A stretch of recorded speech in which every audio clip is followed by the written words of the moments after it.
This is a cake.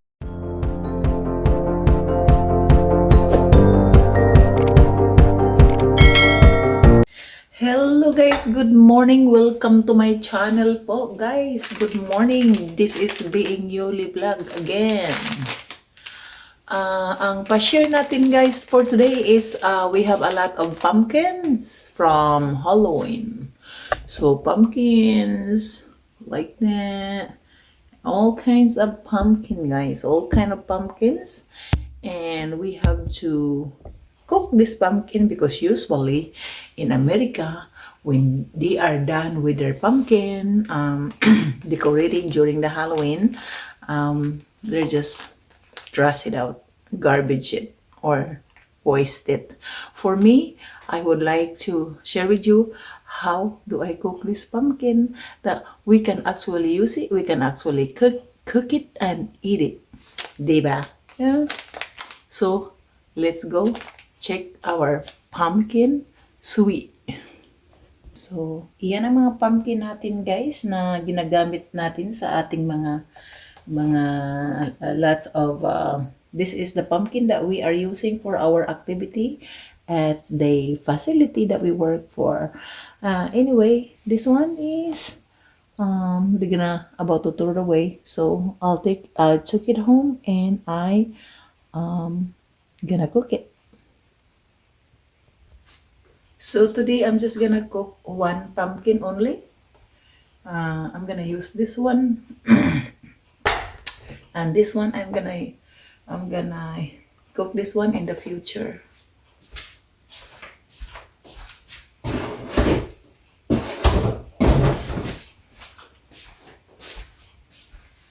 So this is what we're gonna cook it. We're gonna cut it.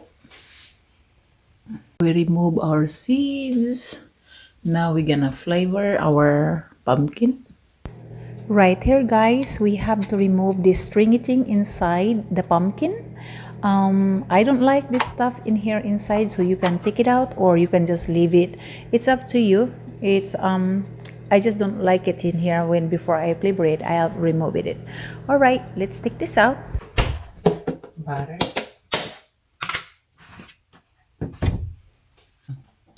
First, we can spread this butter at the top of the pumpkin, around all over the meat inside. Carefully touch the butter. This butter will be melted inside, so it doesn't give a good flavor with this pumpkin that we are going to make it. With this, guys, this one is not really pumpkin is not really that flavorful, but if you know how to flavor pumpkins, you wanna do the sweets. So this is guys the idea that you can put sugar on it, you can put brown sugar, and you can put cinnamon on it. Trust me guys, it looks and it tastes really good. Later on, you will be amazed how delicious pumpkin is. Put it down here.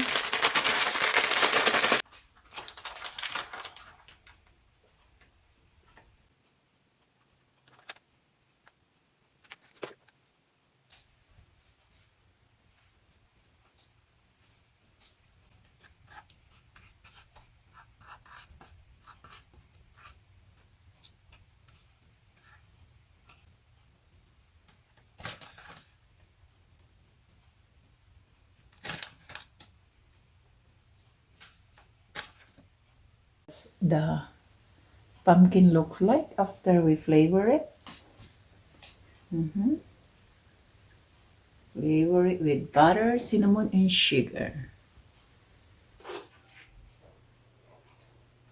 So we just have to bake it inside the air fryer.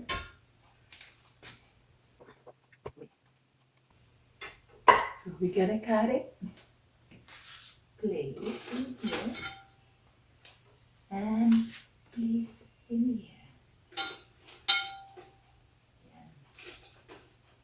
Ready to bake.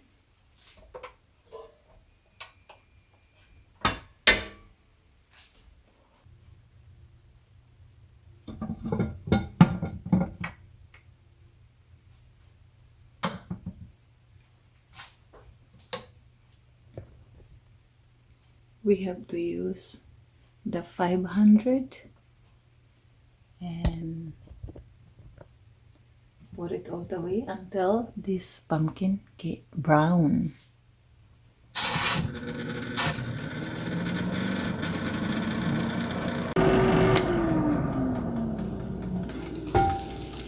Wow! That is the... Ayan.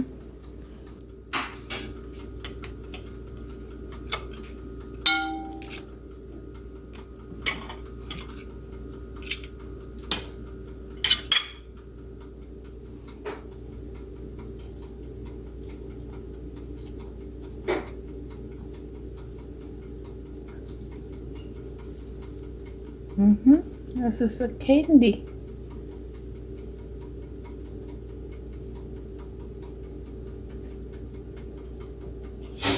And guys,